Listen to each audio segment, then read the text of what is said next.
term in the U.S. Supreme Court. Good evening. I'm Jay Iyer. Welcome to Red, White, and Blue. Since Justice Antonin Scalia's sudden death in February, politicians have been debating over the future of the Supreme Court's next appointment. But inside the court, the remaining 8 justices are moving forward.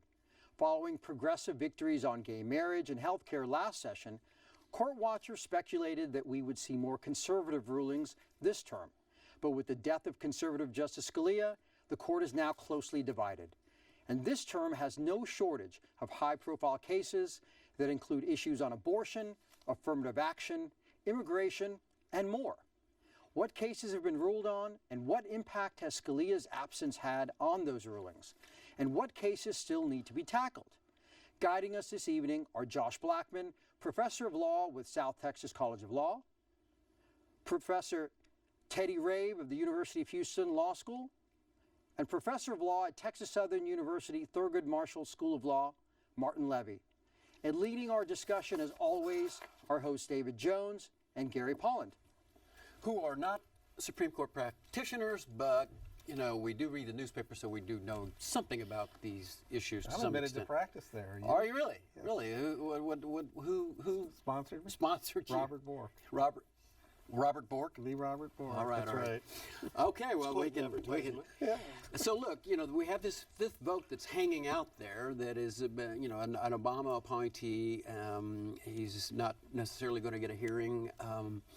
There is this matter of advise and consent that the Senate is supposed to follow, but I don't see any deadlines on it. Can anybody tell me whether the Senate is misbehaving by not?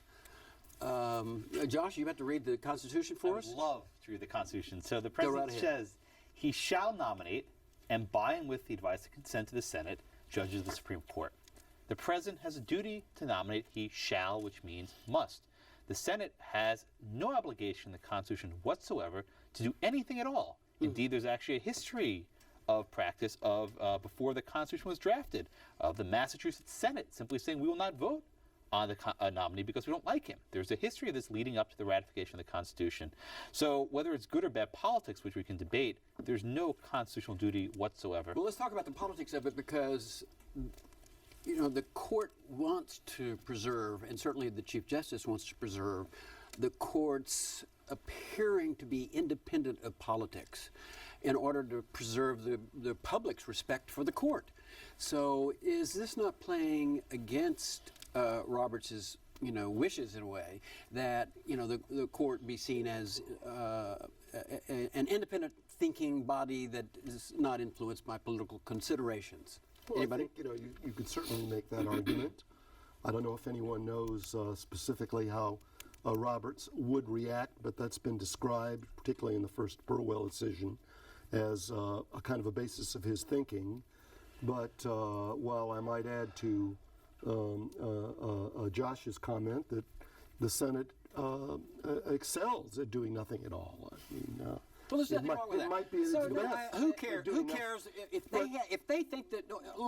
If they think that this appointment is going to change the entire, next 20 years of the Supreme Court, right, in terms of decision making, then why not postpone it until they get a decision from the American people about what president should do this work? Well, why stop there? Why not postpone it if they don't like the results of the election? So let's say that Hillary Clinton goes on and wins the election, and the Senate says, you know what, we would like to postpone our advice and consent until we have another election, until someone that we like is elected president.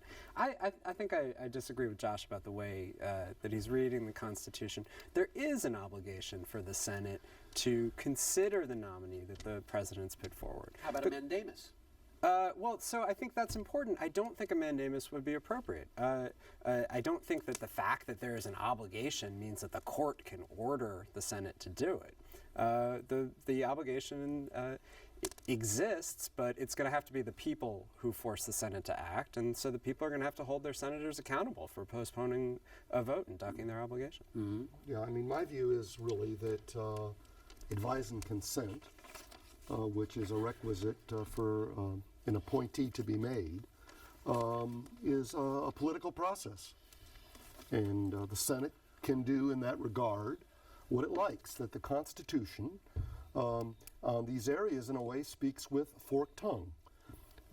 if the Senate majority is different from the political persuasions of a president, then there's almost a force to move that appointee towards some in between those two polar objects. And while I think the rationale of what you say is quite correct, I think constitutionally, given the Senate's power to advise a consent, that's a political process, and that in fact, if the public is upset with how the Senate acts in this regard, there is political recourse with senators that there may not be with Supreme Court justices. Yeah, I don't think that's going to be that big an issue in this It election. may or may Nothing not, else but that's we're up to the dealing with. public to decide. Well, let's talk about not the future, because there's not going to be a ninth member of the Supreme Court this spring for this session. And we're really here to talk about what's happening this year, this session of the court. And we have lots of decisions now that we call potential fours.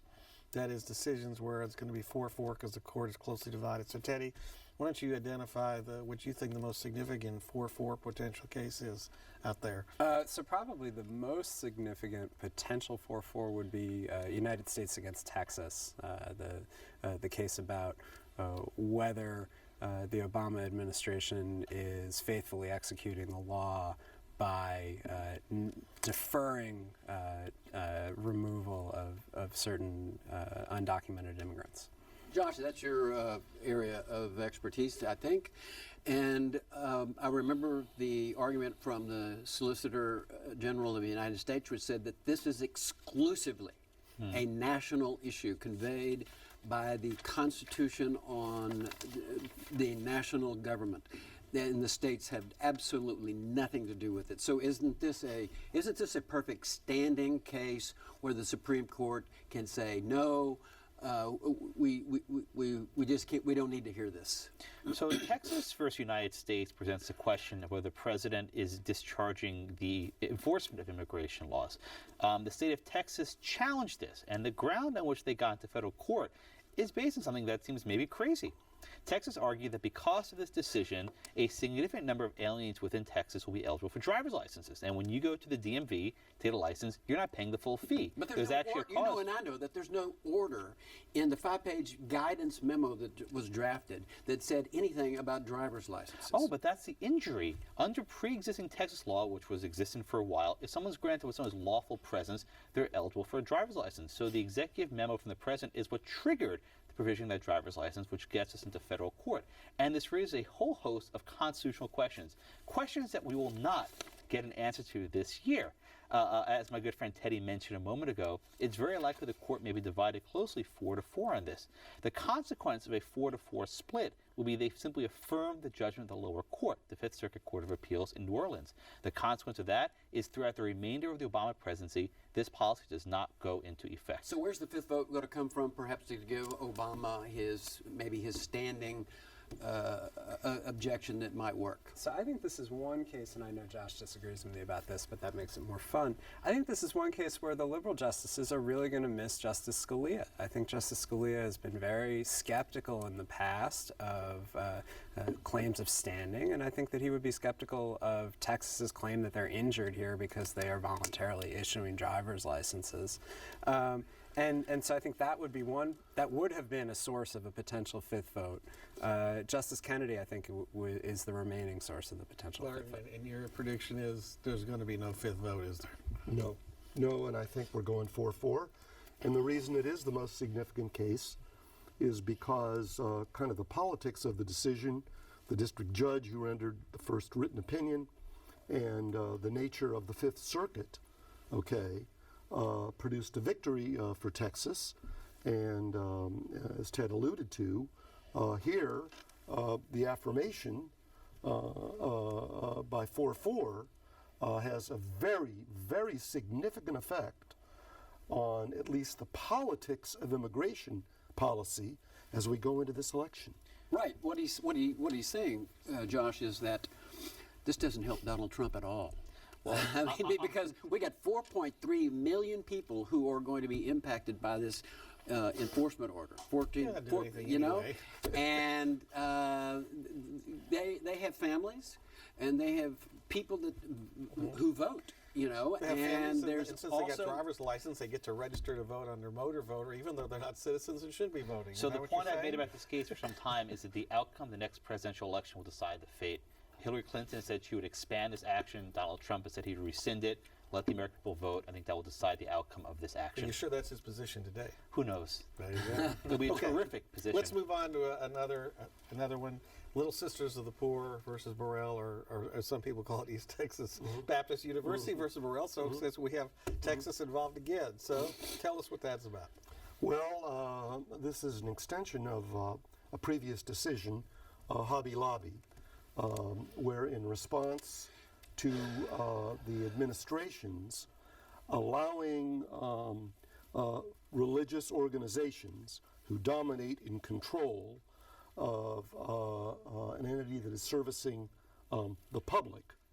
The question is whether this is a limitation on their free exercise by requiring them to provide contraceptive devices, which they argue is against their religious ethics. But they can file a form, just like others can file a form and get around the administration's attempt to resolve the conflict was to kind of say the religious entity that owns the operation can back away and turn it over to their insurer so that their insurer can proceed.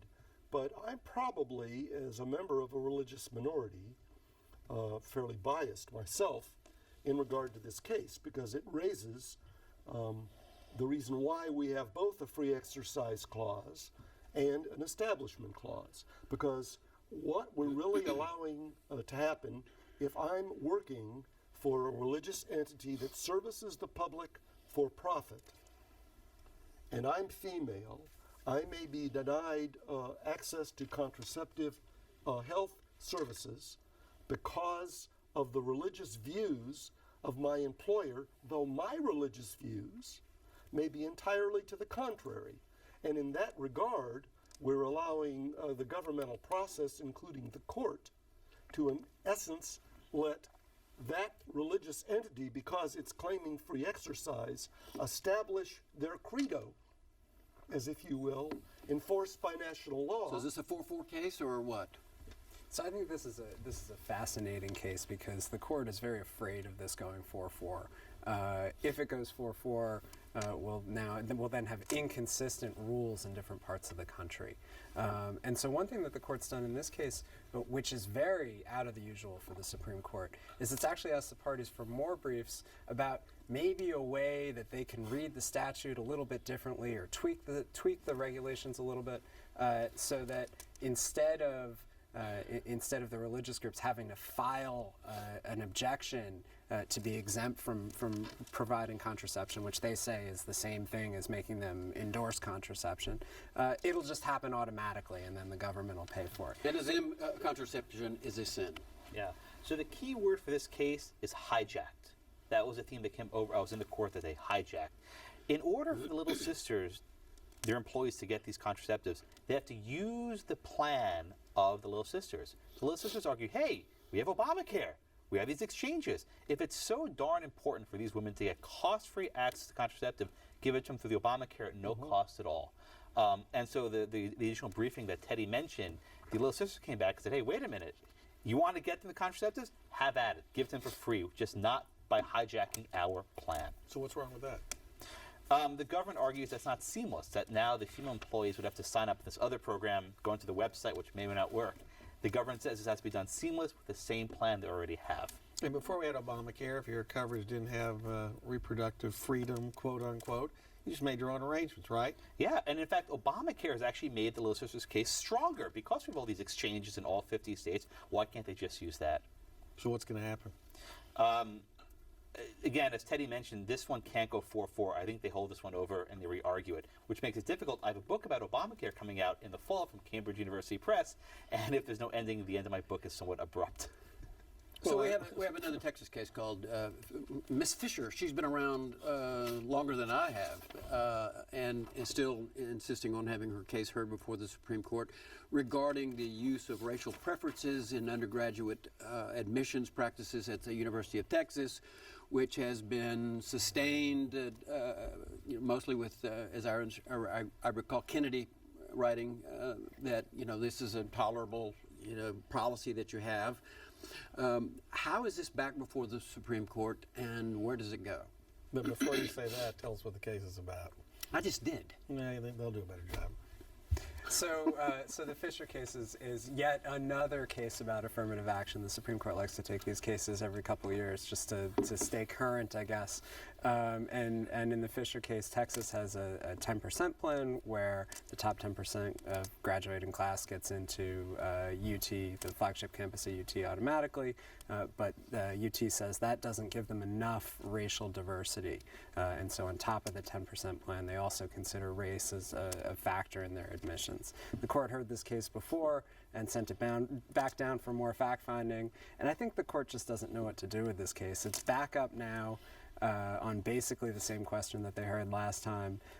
Justice Kagan is recused because she worked on the case when she was Solicitor General. Yes. So with Justice Scalia, we could have had a 5-3 result, and I think the court might have been willing to do something like that. I think the court is very reluctant to make a major pronouncement on affirmative action by a 4-3 vote. And so my prediction with this case is we're not going to learn too much. Punt? Punt, they could send it back down to have a trial. They've never actually had a trial in this case. There are ways they can get out of it. Yeah, what's interesting about this case is even though this is one that can make it 4-3 rather than 4-4, that actually complicates the matter more so than eases it.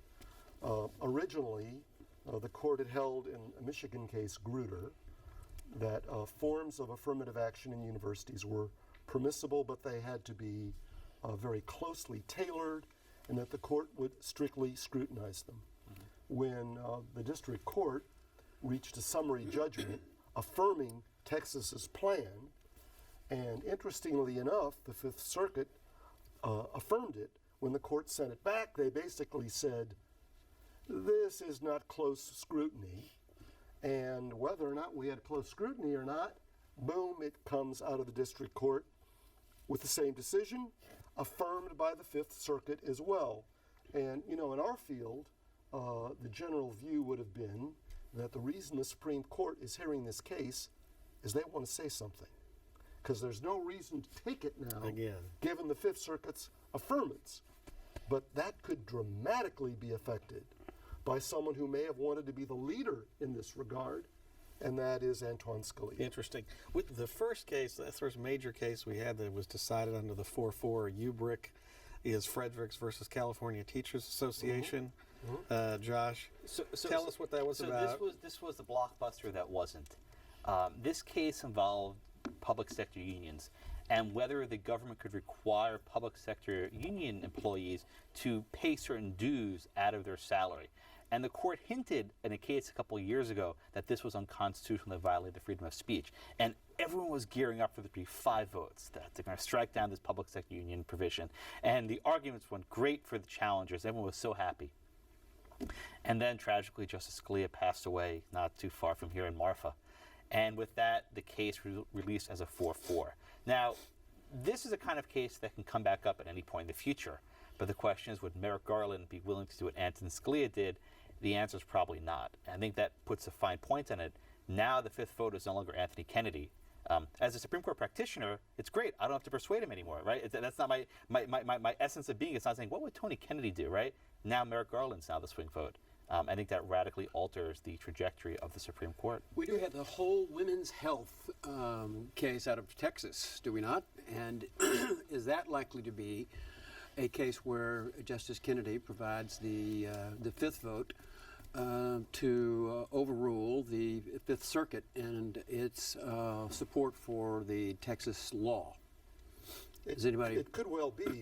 But talk about what the law is that we're talking about first. Yeah, so people We're understand. talking about, in a general context, particularly in one of the more recent decisions, in the Casey decision, a majority of the court had increased the ability of states to regulate in regard to health and safety, and added to that for the preservation of the life of the fetus So this was as a Texas's legitimate state answer interest. to And we that. have a history here, really since Roe versus Wade, of state legislatures trying to use these regulations, their power to regulate, to limit abortions as much as possible. And the Texas case, and we have some others that are out there, but the Texas statute does about as pretty good job of limiting as anything we've seen. The really since clinics would go Casey. down from 40 to 10 if it's It's upheld. really tough. One of the things that I learned about this that I wasn't even aware of, for example, the state requires a physician, in order to provide an abortion, to be on a staff at a hospital. And, you know, the average person might say, well, gee, that's reasonable, because doesn't that mean we've got a legitimate, competent doctor? So you have a regulation here that can be used to apparently further safety. But then I find out, when a friend of mine who's dean of one of the medical schools in the state tells me, Marty, you didn't know that hospitals no longer have the private internists on staff to make rounds, and that almost major American hospitals today hire their own internist. So therefore, you're taking a regulation that looks like it's really furthering safety, but almost guarantees you that you're going to really minimize abortions, because private physicians no longer make rounds at hospitals. Interesting. Eh? Okay, so Teddy, what are the prospects on this one? Well, this is another one that could go 4-4, which would then leave, or actually, Texas's abortion regulations are currently not in effect pending the outcome of this case, but it would allow them to go into effect because that's what the lower courts held. Or I think there's a chance in this one that Kennedy could be persuaded that this looks not like an attempt to really regulate the health and safety of abortion procedures, but as an attempt by the state to discourage abortions, make them more difficult to get. So I'm not sure how this one's going to come out. This could be a victory for the challengers, I think. And the majority opinions in the recent cases were written by Justice O'Connor. And O'Connor's replacement by Alito, who would be far, far to her right in terms of judicial decisions, kind of have changed that dynamic on the court and kind of reinforce your prediction, eh?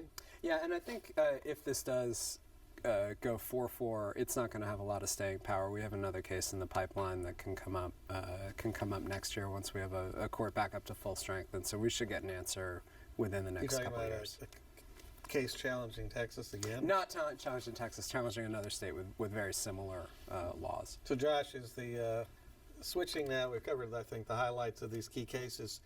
Let's talk about the future prospects for the court. Given the fact that the next president is all probably going to be Hillary Clinton or Donald Trump, both New York liberals, in my opinion, what do you think the chances are in our lifetimes we'll ever see a conservative Supreme Court again? I think we'll be in exile for a while, my friend, unless we have Judge Bork still on the court.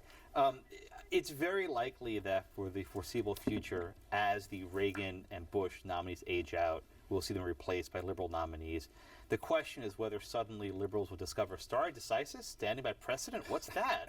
We don't need those decisions. Heller, get rid of it, right? You know, cases on federalism, toss them out the window. Or will they chip it away saying, well, you can have a Second Amendment, but it only applies in the House, right? They're going to simply strip away these precedents or just chisel them away to the point of obscurity, in which case the legacy of Justice Scalia will be reduced to the history books. What about Citizens United? Isn't that, if there was a fifth vote, such as Merrick, Garland, is Citizens United in jeopardy? Oh, I think undeniably, if not... Which is the case that Yeah, allows yeah. money to go I freely think, into. yes, if only because of the political pressure and the way politics has played out in regard to that case. I mean, my goodness, we have some states, in Washington, for example, they're trying to amend their constitution to make Citizens United unconstitutional Good luck in with that. Washington. Really? So, yeah, I think you're right about it, but the politics of it and its impact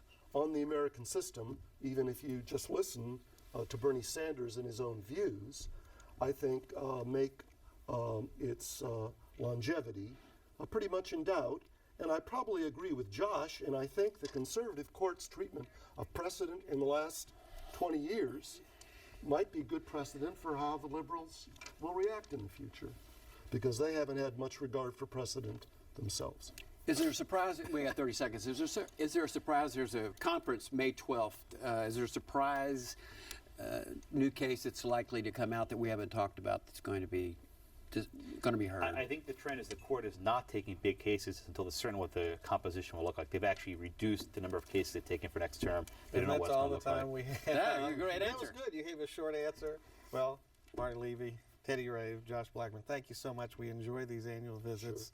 You all do a great job. You learned something? I did. Good.